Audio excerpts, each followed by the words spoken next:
الله الرحمن الرحيم الحمد لله رب العالمين والصلاة والسلام على رسوله النبي الكريم محمد وعلى آله وصحبه أجمعين ومن تبعهم بإحسان ودعا بدعوتهم إلى يوم الدين أما بعد فقال الله سبحانه وتعالى فأعوذ بالله من الشيطان الرجيم بسم الله الرحمن الرحيم قد أفلح من تذكى وذكر اسم ربه فصلى بل تؤثرون الحياة الدنيا والآخرة خير وأبقى إن هذا لفي الصحف الأولى صحف إبراهيم وموسى صدق الله العظيم.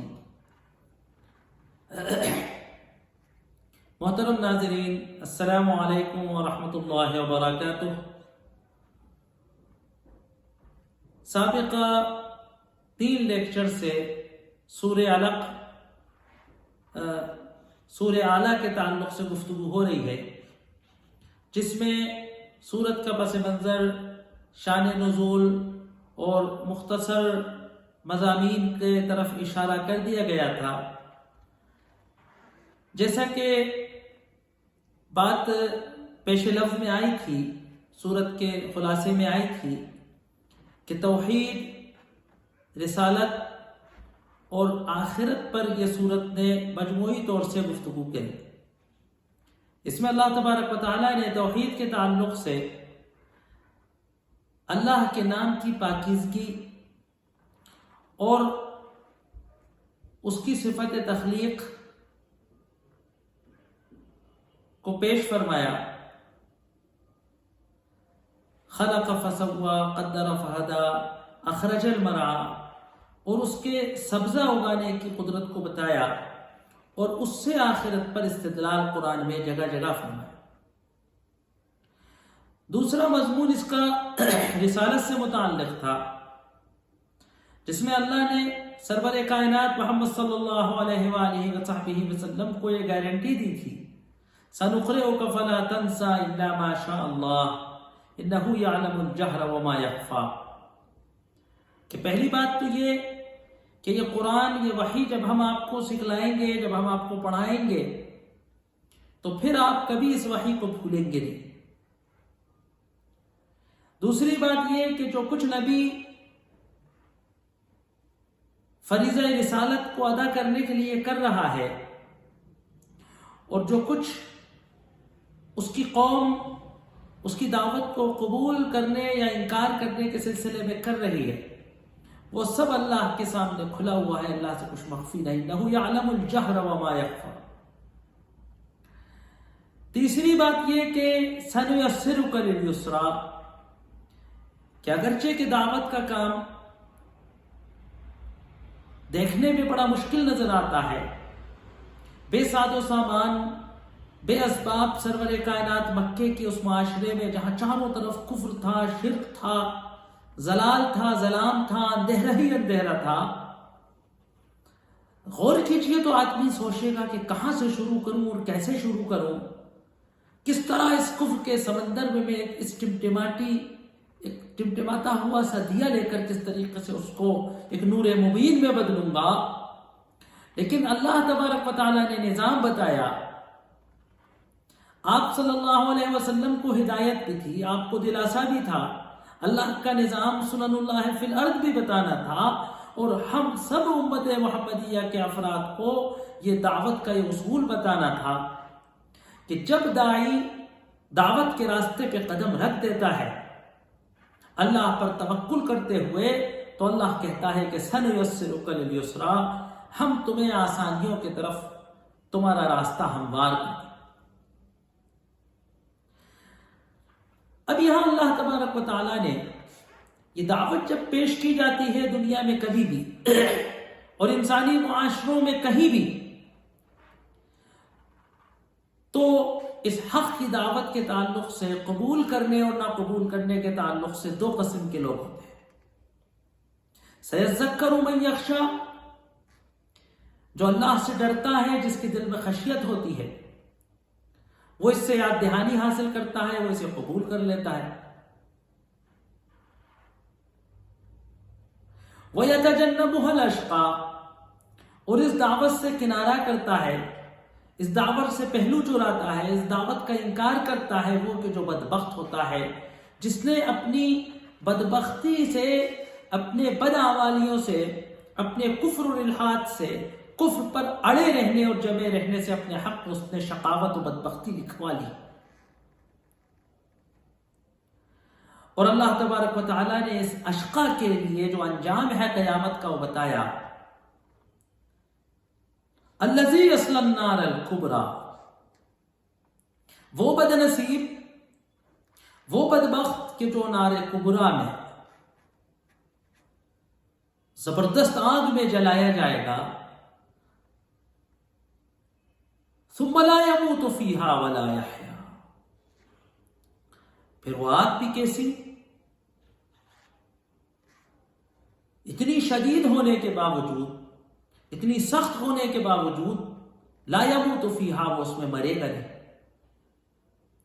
ولا يحيا، لیکن یہ جو زندگی ہوگی، یہ جو عذاب کی زندگی ہوگی، یہ جو جہنم کی زندگی ہوگی، اس کو جینے کے لائق نہیں، اس کو جینا نہیں کہا جا سکتا، کیونکہ یہ جینے کے لائق نہیں ہوگی، ہے نا؟ تو یہ اگر غور کیا جائے تو تکلیف کا، اذیت کا، سزا کا، عذاب کا آخری اسٹیج،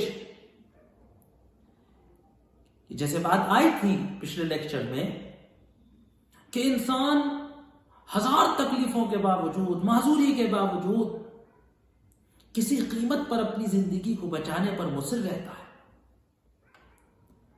کتنی بھی تکلیفوں کے ساتھ وہ جینے کو پسند کرتا ہے، لیکن اذیت کا اور تکلیف کا وہ اسٹیج تصور کیجئے کہ جس میں موت کی تمنا کرے اور موت نہ آئے، والعیاذ باللہ، والعیاذ باللہ۔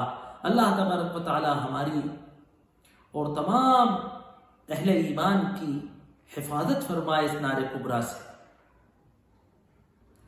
اب اس کے بعد یہ سورت کا اختتامی حصہ ہے کہ اللہ تبارک و تعالیٰ کہہ رہا ہے کہ قد افلح من تزکا۔ اب ایک ہدایت پر یہ سورت ختم ہو رہی ہے، اور اس ہدایت کو آخری آیت میں یہ بتایا جا رہا ہے کہ یہ تمام آسمانی کتابوں، تمام آسمانی شریعتوں، تمام دینوں، تمام انبیاء کی دعوت کا ماحصل اور خلاصہ ہے۔ جو کچھ قرآن میں تعلیمات آئیں گی، جو کچھ قرآن میں تعلیمات آ رہی ہیں، جو کچھ قرآن میں تعلیمات ابھی تک آئی ہیں، حالانکہ آپ کو بتایا گیا تھا کہ یہ سورت وحی کے آغاز کی صورتوں میں سے ہے، تو جو کچھ وحی میں ابھی تک آیا ہے اور جو کچھ وحی میں آ رہا ہے اور جو کچھ پورے قرآن میں مکے اور مدینے کے اندر ابھی اللہ کے رسول صلی اللہ علیہ وآلہ وسلم پر نازل ہوتا رہا اور ہوا آپ کی وفات تک، اس سب کا خلاصہ، اس سب کا ماحصل، اس سب کا مقصد اور غرض و غایت کو اس چند الفاظ میں مکی صورت کی جو ابتدائی وحی کی جو بلاغت ہے اس میں ذکر کیا گیا کہ قد افلح۔ اب جو حضرات عربی زبان کی نزاکت کو سمجھتے ہیں وہ لطف اٹھاتے ہیں، اور ہمارے لیے یہ ترکیب ہے کہ جو تشریح کی جا رہی ہے اس کو سمجھیں اور پھر اس کو پڑھ کر دوبارہ لطف اٹھائیں۔ بہرحال اللہ کی کتاب ایسی ہے کہ لطف اٹھانے میں اگر مومن کا دل اگر ایمان کی حرارت سے گرم ہے تو قرآن سے لطف اٹھانے میں وہ پیچھے نہیں رہ سکتا۔ قد عربی زبان میں تاکید کے لیے آتا ہے، کسی بات کو انتہائی یقینی بنانے کے لیے آتا ہے کہ قد افلح، بے شک کامیاب ہو گیا، یقیناً کامیاب ہو گیا۔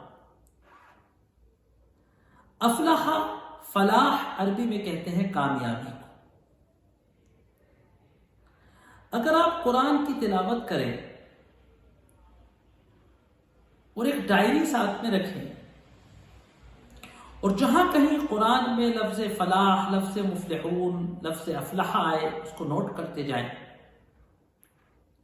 اور پھر ان پوری آیات کو بعد میں ایک جا رکھ کر اس کی تفسیر کو، اس کے معنی پر غور و خوض کرے، تدبر کرے، تو آپ کو قرآن، آپ کے سامنے قرآن کا ایک مخصوص تصور فلاح آئے گا۔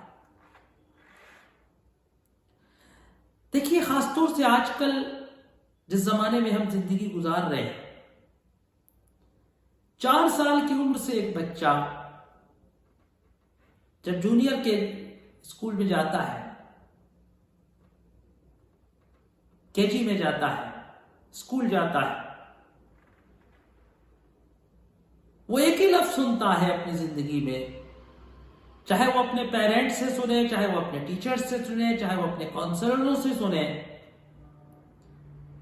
چاہے وہ یوٹیوب پر سرچ کر رہا ہو، چاہے کوئی فیوچر کیریئر کونسلر ہو کہ کوئی کیمپ ہو،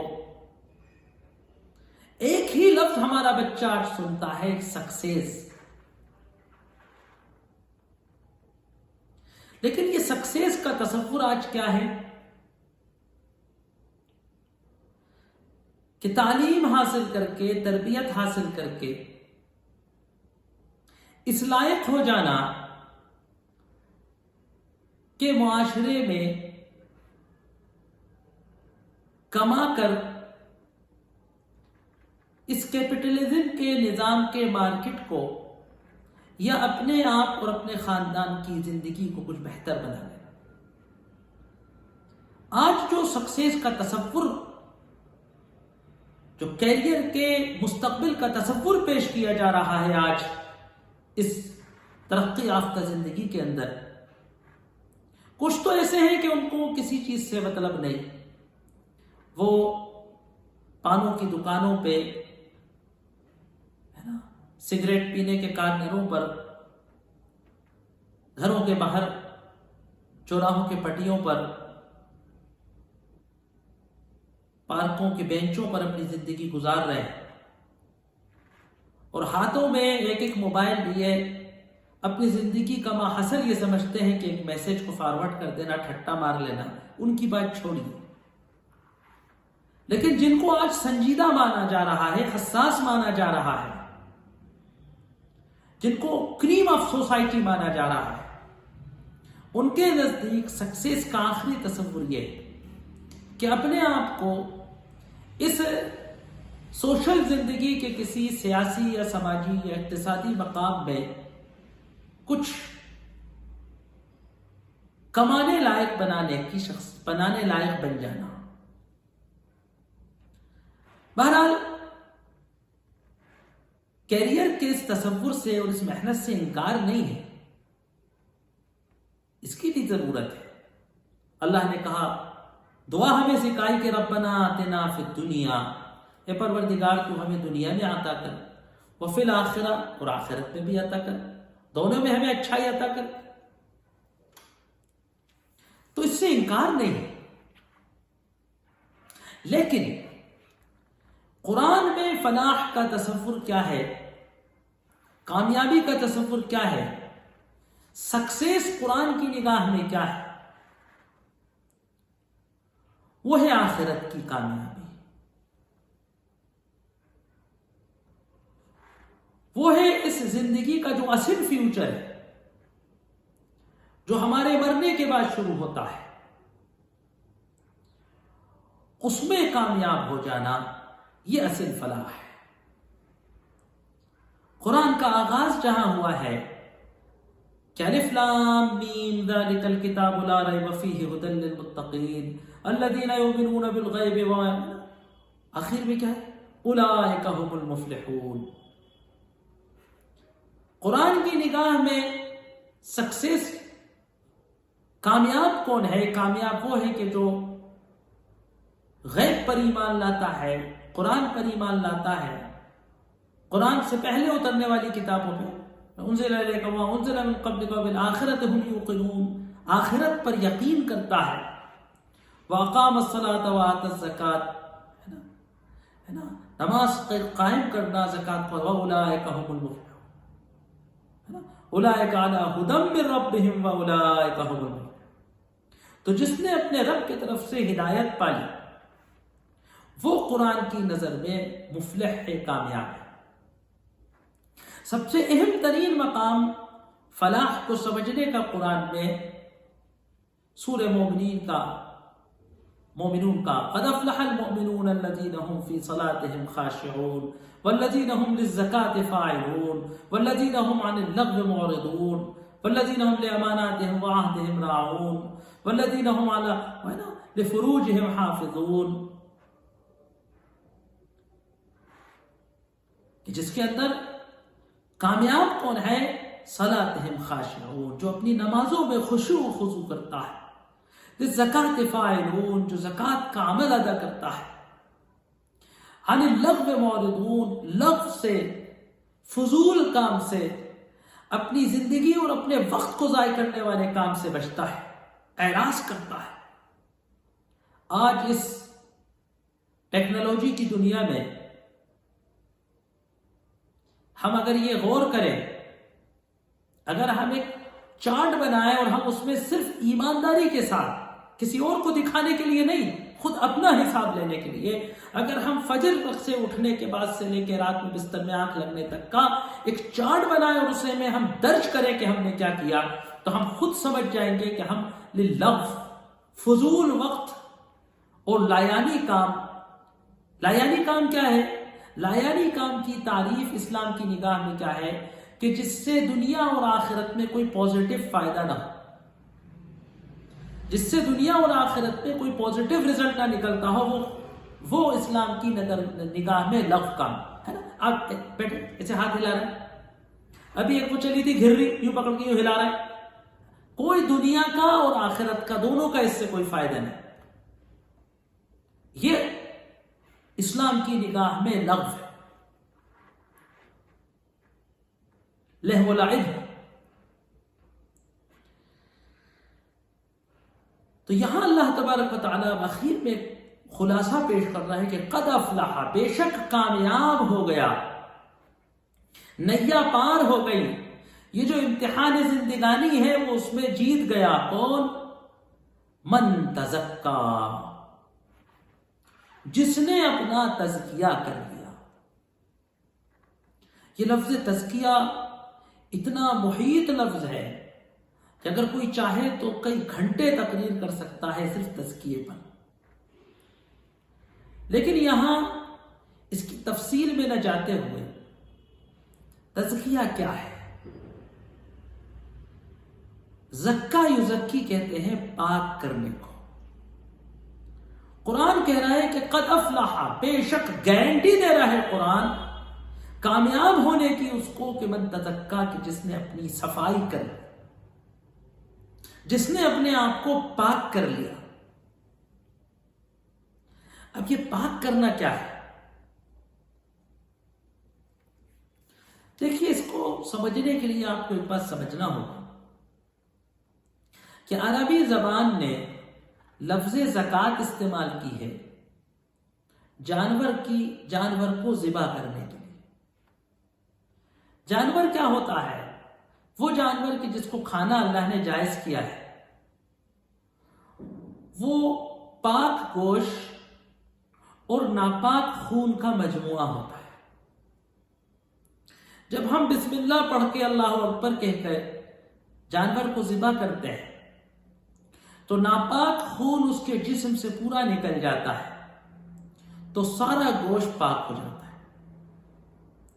اگر جانور کو ذبح نہ کیا جائے، جانور اپنی موت مر جائے، مردار ہو جائے، تو کھانا حرام ہوتا ہے، کیونکہ سارا ناپاک خون اس کے پاک گوشت میں مکس ہو کر اس پورے گوشت کو ناپاک کر دیتا ہے۔ بس یہی عمل ہے تزکیہ، کہ دل کی صفائی۔ اب اس کا مطلب کیا ہے؟ دیکھیے، تزکیہ اور تصوف، اس کو تزکیہ کہہ لیجئے، تصوف کہہ لیجئے، سلوک کہہ لیجئے، احسان کہہ لیجئے، جو جی چاہے اس کو کہہ لیجئے۔ حقیقت کیا ہے اس کی؟ حقیقت یہ ہے تزکیے کی کہ دل سے غیر اللہ کی محبت اور غیر اللہ کی عظمت کا بالکل نکل جانا، ایک ذرہ بھی قلب کے اندر غیر اللہ کی محبت نہ ہو اور ایک ذرہ بھی قلب کے اندر غیر اللہ کی عظمت نہ ہو. اگر ایک چھدام بھی غیر اللہ کی محبت یا غیر اللہ کی عظمت اگر دل کے اندر ہے تو دل ناپاک، دل پاک نہیں ہوا. اور دیکھیے نجاست کا ایک قطرہ بھی روا نہیں مانا جاتا.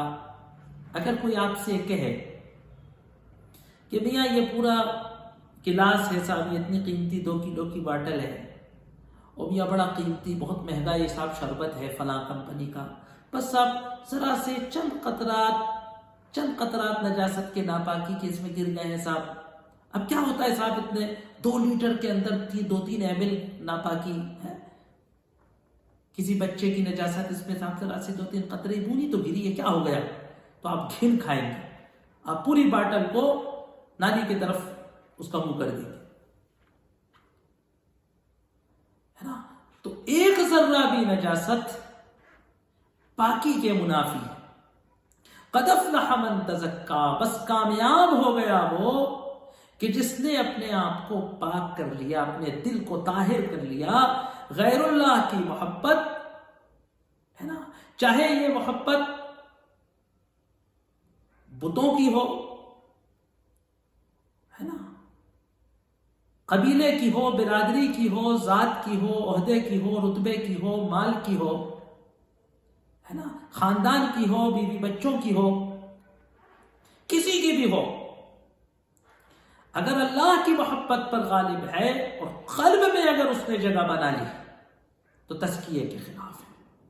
اسی طریقے سے اللہ کے کسی کی عظمت، کہ کسی کو عظیم اور مقدس مانا جائے، اگر دل کے اندر ایک ذرہ بھی کسی کی عظمت ہے.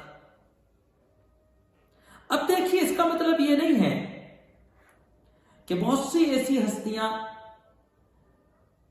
کہ عقل نے یا شریعت نے ان کا احترام اور اعزاز ہم پر فرض کیا ہے، ان کی ہم بے حرمتی کرنے لگے، بے ادبی کرنے لگے، گستاخی کرنے لگے، اس کا ہرگز مطلب یہ نہیں. لیکن احترام میں اور عظمت میں، احترام میں اور تعظیم میں ہمیں فرق سمجھنا ہوگا اور اس کا خیال رکھنا ہوگا. قد افلح من تزکا، بس کامیاب ہو گیا وہ کہ جس نے اپنے آپ کو پاک کر لیا. وذکر اسم ربہ، اور کیا کیا تزکیے کے بعد، اپنے دل کو پاک کرنے کے بعد کیا کیا؟ ذکر اسم ربہ، اور اپنے رب کا نام یاد کیا، اپنے رب کے نام کا تذکرہ کیا. اس سے پہلے بھی بات ہو چکی ہے کہ بعض الفاظ عربی کے اردو زبان میں چونکہ تو آ گئے ہیں، جب کسی اردو سامنے کے سامنے وہ عربی کا لفظ بولا جاتا ہے تو اس کے ذہن میں وہی مطلب آتا ہے جو اردو میں متعارف. جب ہم لفظ ذکر کہتے ہیں تو فوراً ذہن میں آتا ہے کہ کسی مصلی پر بیٹھ کر تسبیح ہاتھ میں لے کر کسی ورد کو بار بار پڑھنا. یقیناً یہی ذکر کا اصل طریقہ ہے، لیکن ذکر کی حقیقت صرف اتنی ہے ایسا نہیں. ذکر کہتے ہیں عربی زبان میں یاد کرنے، ذکر یذکر ذکرن، یاد کرنا. اب اگر دل میں اللہ کی یاد ہو اور زبان سے اللہ کا نام، اللہ کے اوصاف اورات ادا کیے جا رہے ہوں تو ذکر ہے. لیکن اگر دل میں اللہ کی یاد نہیں ہے اور ان اوراد اور اذکار کا مطلب نہیں معلوم ہے تو ذکر نہیں ہے، یہ صرف مالا چبنا ہے. تو ذکر اسم ربہ، اپنے رب کا نام یاد کیا، اپنے رب کے نام، اس کی صفات کی عظمت کو اور خصوصیات کو یاد کیا. ذکر یذکر ذکرن، تذکرہ کرنا، اپنے رب کی چرچا کی. وصلی، اور کیا کیا؟ خالی زبانی خرچ نہیں کیا، خالی پین ڈرائیویں لگا کر باجے نہیں بجائے. کیا کیا؟ فصلی، اس یاد کا عملی نمونہ پیش کیا، ہے نا. لفظ فا ہے، فا عربی میں کہتے ہیں تعقیب، تو بس بس اللہ کا نام کیا، یاد کیا اور فصلا اور نماز پڑھ دی. فرض نمازیں، مسنون نمازیں، نفل نمازیں اور نماز کی کوالٹی. اقامت صلاۃ اور خشوع صلاۃ کے تعلق سے علماء نے لکھا ہے کہ نماز کی حفاظت کیا ہے کہ اس کی تعداد کی حفاظت کرنا، 5 ہے تو 5 ہی پڑھنا، اور اس کی کوالٹی کی حفاظت کرنا ہے نا. قرآن میں ہے اپنی نمازوں کی حفاظت کرتے فصلا اور نماز پڑھ ڈالی. اب یہاں اللہ تبارک و تعالیٰ آگے بہت اہم مسئلہ بتا رہا ہے، لیکن اس تزکیے میں، اس اللہ کی یاد کو تازہ کرنے میں اور اس یاد کے نتیجے پہ عملی زندگی کے اندر نماز کی صورت میں اس کا نمونہ پیش کرتے ہوئے اس طہارت قلب کی پاکیزگی میں حائل کیا ہے، رکاوٹ کیا ہے. اللہ کہہ رہا ہے کہ لیکن مسئلہ کیا ہے کہ تؤثرون الحیات الدنیا، تم دنیا کی زندگی کو ترجیح دیتے ہو. جب تمہارے سامنے دنیا اور آخرت کا آپشن آتا ہے تو تم دنیا کی زندگی کو ترجیح دیتے ہو، اس کی دولت کی طرف دیکھتے ہو، اس کی راحت کی طرف دیکھتے ہو، اس کی خوبیوں کی طرف دیکھتے ہو، اس کی چمک کی طرف جھکتے ہو، اس کے رنگ دیکھ کر متاثر ہوتے ہو، اس کی دولت دیکھ کر جھکتے ہو، ہے نا. بلکہ مگر مسئلہ کیا ہے کہ تؤثرون الحیات الدنیا، تم یہ سب جانتے ہوئے تزکیے میں کامیاب کیوں نہیں ہوتے؟ کیونکہ تم دل کو دنیا سے لگاتے ہو، تم اپنی امیدیں دنیا سے جوڑتے ہو، تم اپنی آرزوئیں دنیا سے جوڑتے ہو، تم اپنے مطمح نظر دنیا سے جوڑتے ہو، تم اپنے توقعات دنیا سے جوڑتے ہو، تم اپنی محنت کے نتیجے دنیا سے جوڑتے ہو، تم اپنے عمل کا بدلہ دنیا سے چاہتے ہو. تم دنیا کو ترجیح دیتے ہو، پیسے کو ترجیح دیتے ہو، دولت کو ترجیح دیتے ہو، شہرت کو ترجیح دیتے ہو، اس کی کامیابی کو فلاح سمجھتے ہو.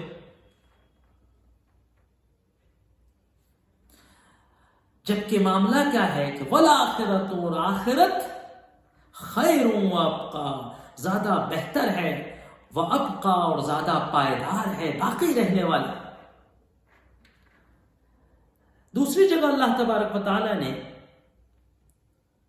دنیا اور آخرت کا توازن کرتے ہوئے بتایا کہ دیکھو دنیا کے آخرت کے لیے محنت کرو گے تو آخرت میں کامیابی پکی ہے، اور دنیا کے لیے اگر محنت کرو گے تو اگر اللہ نے تمہارے مقدر میں لکھی ہوگی تو کامیابی ملے گی، اور ہو سکتا ہے محنت کرنے کے بعد بھی نہ ملے.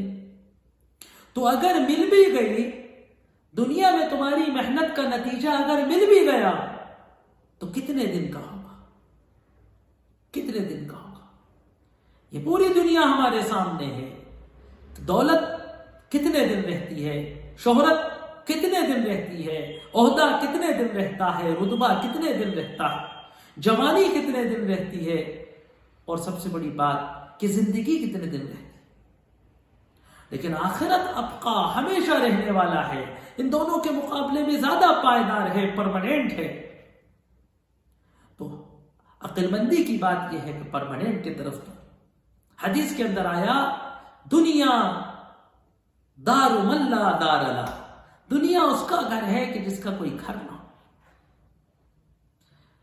اس میں مال اس کا ہے کہ جس کا کوئی مال نہ ہو. وَلَهُ يَجْمَعُ مَن لَا عَقْلَ لَهُ، اور اس کے لیے جمع کرتا ہے وہ کہ جس کی عقل نہ ہو. چھوٹ جانے والا ہے.